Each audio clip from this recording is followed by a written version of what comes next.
May 1999. Just living my life, being a picture framer. Don't don't remember anything specific. I'm just doing things, hanging out with people that work at the picture framing shop, and reading books. So we're gonna jump right in. And I think this this video might have more spoilers than usual because there's sequels and things. So the first book that I read in May of 1999 was Of Masks and Martyrs by Christopher Golden. This is the third book in the Shadow Saga. And so, slight spoilers for the first two books. Maybe, I guess it's the plot of the third one, so that's not really a spoiler. So, in the first book, at the end of the book, it is revealed to the world that vampires and these other supernatural creatures exist. Fantastic book. In the second book, it's there's a lot going on, but it's vampires adjusting and humans adjusting to this new sort of dynamic in the world where it's known that these creatures exist. And it's a great book. And so in this third one of Masks and Martyrs, now we have a conflict amongst the vampires because we now have this section of the vampire population that feels now that they're out in the open, they should embrace what they are, which is predators, and humans are their prey.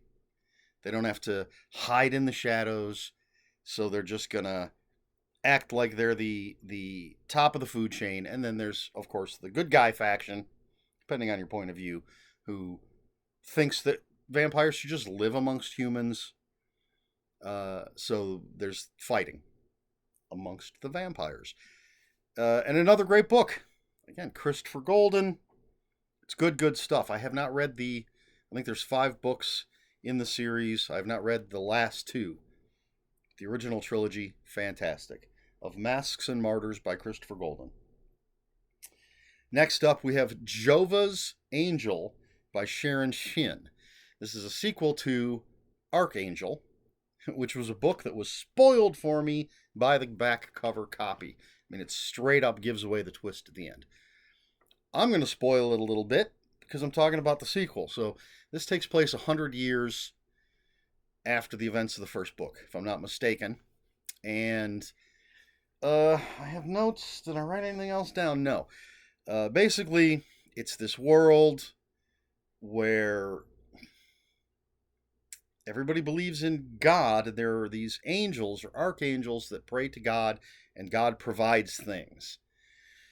And so there's a new angel that's supposed to do this, if I remember any of this correctly, but it's not working. God's not providing what God should provide. And spoilers, skip the next 30 seconds or so. We learn at the end of the first book that God is a spaceship.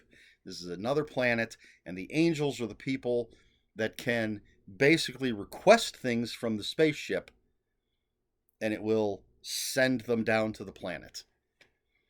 But people have been on the planet so long, and this has been going on so long, that they've forgotten that they're actually descended from people who arrived in a spaceship, came from another planet, Earth, essentially.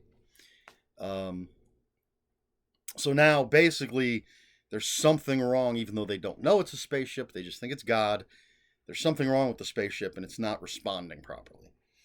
It's pretty good. I don't think I enjoyed it as much as the first one, but it was still interesting. And I think there's more in this saga, but I don't think I've read any of the others. But Jova'S Angel by Sharon Shin. Pretty good. Science fiction fantasy? Next up, Raven by Charles Grant.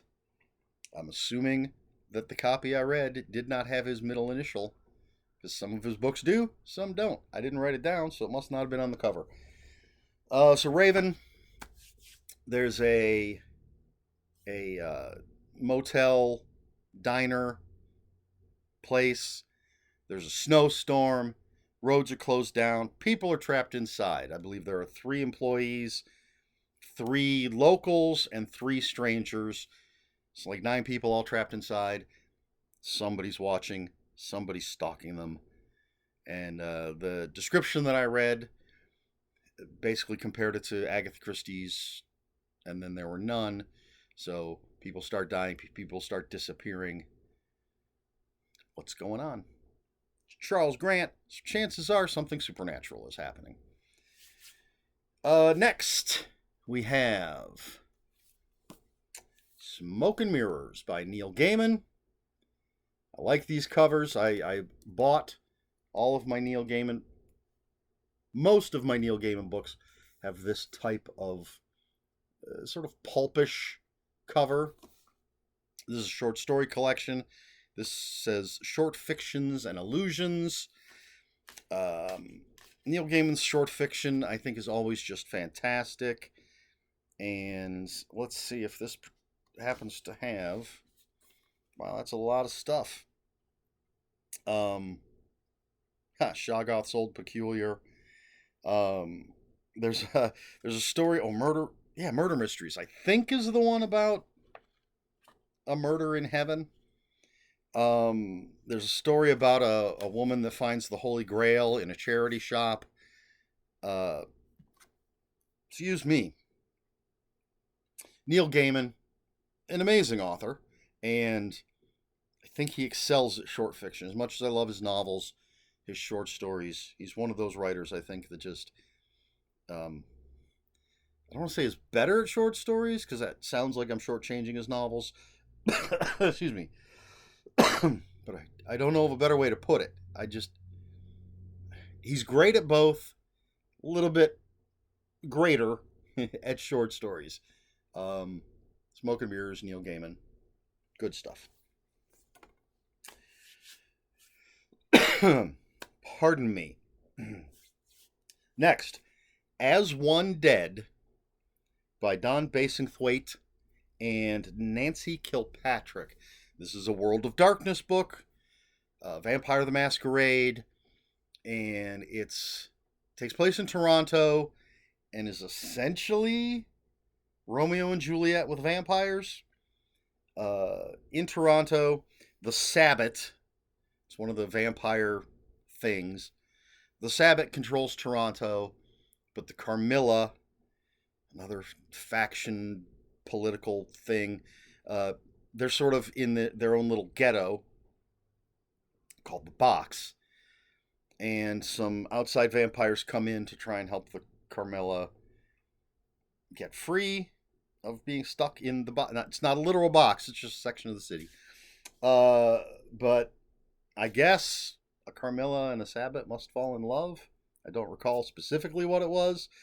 But you got your basic political vampire intrigue stuff going on, and this star-crossed lovers romance going on. And I think it's one of the better of the early World of Darkness books. Then, let's see, what do we got next? Columbo, the Game Show Killer. The Game Show Killer by William Harrington. And this one's crazy. And I can give this away because if you know Columbo at all, the whole idea is that we see the crime at the beginning of an episode. And then it's all about how is Columbo going to solve it, figure it out, catch the bad guy. So the crime in this one is a lawyer convinces a woman to murder her husband, and I think she's a high-profile person, convinces a woman, kind of tricks her into killing her husband or ex-husband, or at the very least the father of her child. Her child had been murdered. The lawyer convinces this woman that the father did it. So murder the father. The lawyer will acquit her, or get her acquitted, excuse me. And then they're going to make millions and millions on like book deals and TV deals and all this other stuff. That's their plot, their plan. And of course, she commits the murder. Columbo catches her, but realizes there's more to it. It's wild. But I love Columbo, so it's worth a read. All right. Then we have, man, we're going to see this name a few more times. We have Gen 13 Netherwar by Christopher Golden and Jeff Marriott. This is what, second time we've heard Christopher Golden's name? It's not going to be the last in this video. So Gen 13 was a comic book, I believe it was created by Jim Lee when he was running Stormwatch, which was part of Image at the time. And it was a group of teenage heroes with Fairchild and Grunge. And I don't remember all the rest of their names. But basically, this is just a novel based on the comic book where these teenage superheroes are fighting demons from hell. I think that's basically it. Relatively forgettable. I wasn't a fan of Gen 13, the comic, but I like reading comic book novels, and I like Christopher Golden and Jeff Marriott. So I gave it a try, and it was fine. Then we have The Night Watch by Sean Stewart. This is the sequel to The Resurrection Man, which I read in 1998, November of 1998. I had to look it up. And this, it's a world where magic and technology coexist, and stuff happens. I don't even know how to describe it. I don't remember anything at all about it. I looked it up. I really couldn't tell what anybody was saying about it. So, The Night Watch, Sean Stewart. I have nothing to say about it. If you want to know what the hell it's about, try to find something that'll tell you. The reviews talked about how well it was written or how poorly it was written, depending on the review. There really wasn't anything that explained any sort of plot to me, and I certainly don't remember. So there you go. That's that. Then we have Flynn by Gregory Mcdonald, a book I have talked about before. Flynn is a police detective, I believe, in Boston, or an inspector. He has a weird rank for being a cop in Boston. And he might not just be a cop in Boston. It seems he might actually be some sort of work for some other sort of organization. This is the first book with the character. And he's on his way home. He's got a big family. But he's on his way home and a plane explodes over his house. Not like necessarily directly over, but as he's on his way home, he's almost home, sees a plane explode. Some terrorists claim credit. Flynn doesn't believe it. And so he's trying to figure out what the hell went on. This is a very, very weird book. All right, spoilers. See, I'm going to get into spoilers. I may have talked about this before when I've talked about the book before, but I believe this is the one that essentially ends with the bad guys. Their plan is to destabilize the American economy and flood the world, or at least flood the United States, with money, thereby making current money worthless. And so the U.S. government has to print all new money and make it completely different than the money we've been using for all this time. I think it ends up being red. So at the end of the book, the government creates new money. It's really weird, but it's really good. Gregory Mcdonald, great writer. Really cool book, but very bizarre, very different than the Fletch books, but worth a read. Next up, we're almost at the end, but here we go again. Buffy the Vampire Slayer, the Gatekeeper Trilogy, Book 2, Ghost Roads by Christopher Golden and Nancy Holder. Obviously, Book 2 of the Gatekeeper Trilogy. First book, weird assortments of monsters and things popping up, and Buffy and the crew learn that in Boston again, there's a mansion with a gatekeeper, and all these doors in this mansion lead to other dimensions. Something's breaking down, the gatekeeper's dying. monsters are coming through, and the heir to the gatekeeper's son, is missing. So in this one, Ghost Roads, Buffy, Oz, and Giles maybe are going to Europe to look for the son. The bad guys are called the Sons of Entropy. They have the son. So Buffy, they're trying to find them. Meanwhile, in Sunnydale, the Flying Dutchman is showing up to recruit new ghost pirates. So the rest of the Scooby Gang that's back in California are dealing with that, and there's a Kraken. And there's no conclusion because it's book 2. The penultimate book for May of 1999, Hush Money by Robert B. Parker. Spencer novel, number 26 of 51, if Amazon is to be believed. And Spencer has 2 cases in this one. I don't know that they cross over because I don't remember. One deals with a highfalutin university where there might be a killer. So Spencer's got to figure out what's going on. Is there a killer? Who is it? Spencer's on the case. And then Spencer is hired to protect this woman from a stalker, but she goes all play Misty for me on Spencer. If you're not old enough or enough of a cinephile to get that reference, ask me about it in the comments below, because that's all I'm going to say. But it's one of the later Spencer books. Again, 26 out of 51. So I don't know. I don't know that I was getting burned out on Spencer, but it's not memorable. This is the only time I've read it. I don't really remember anything about it. Finally, the last book that I read in May of 1999, closing out a trilogy, Buffy the Vampire Slayer, The Gatekeeper Trilogy, Book 3, Sons of Entropy by Christopher Golden and Nancy Holder. And this is it. This is the big battle. The Sons of Entropy are storming that mansion that has all the doors that lead to all the different places. And Buffy and the gang trying to stop them, trying to save the heir, trying to fight monsters. Will they succeed? I'm pretty sure they will. But I love Christopher Golden's writing.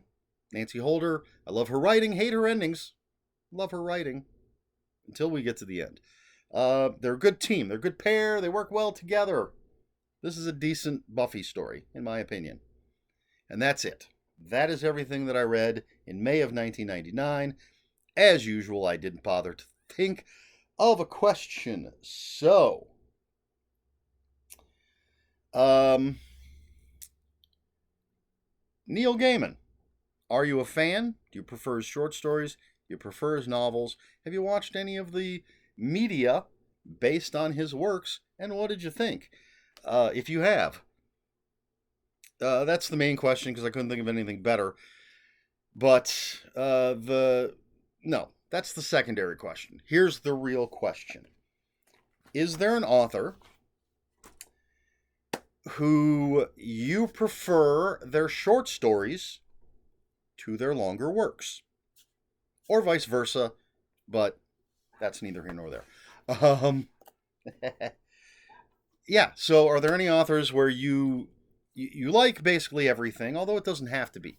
I'm not gonna put you in a box. Someone whose shorter works you prefer. And I guess it could be like you love their short stories, you think they're horrible at writing novels. Or just someone who you love all their stuff, you just prefer their short stories. As I said, Neil Gaiman. I love everything I've read by him, but I think he really, really, really shines in his shorter works. I'm tempted to say that about Joe Lansdale as well, but I just love everything. I think I love all his stuff equally. I used to say that I preferred Stephen King's shorter works because he gets to the point. They're short. He's got to get to the point. But I have come to appreciate his longer works more, perhaps as I've matured. But even though my favorite Stephen King is still The Mist, which is about 100 pages or so. So I guess my answer would be Neil Gaiman is the one where I think he outshines himself in the short form. And then, yeah, I've mentioned two others. I can't think of anybody else off the top of my head. Maybe Jeff Strand. Jeff Strand's short stories are really, really, really good. I mean, I love, to a degree, everything I've read from Jeff Strand. But again, his short stories are just so punchy. And sometimes his longer works can seem a little stretched. I still enjoy them. He's still a great writer. But I might prefer his shorter stuff. I don't know. That's why I'm asking the questions. But although I do have light shining in my eyes, it's like the third degree. If you understand any of the questions I've asked in this video, give me an answer in the comments below. And if you have any comments, questions, corrections, please put those in the comments below. Comments are open for spoilers, even though I've spoiled all sorts of shit in this video. Please post a spoiler warning. We try to be polite here on my channel. Please like, share, and subscribe, all the usual YouTube stuff. If you'd care to follow me on other social media, my Twitter, I refuse to call it X, is at Ronan5757. My Instagram, where I post pictures of books, comic books, board games, and fuzzy animals, is Eric Smith 5757. That's Eric with a K, ERIKSMITH 5757. And if you're on Blue Sky, I am at EL Smith.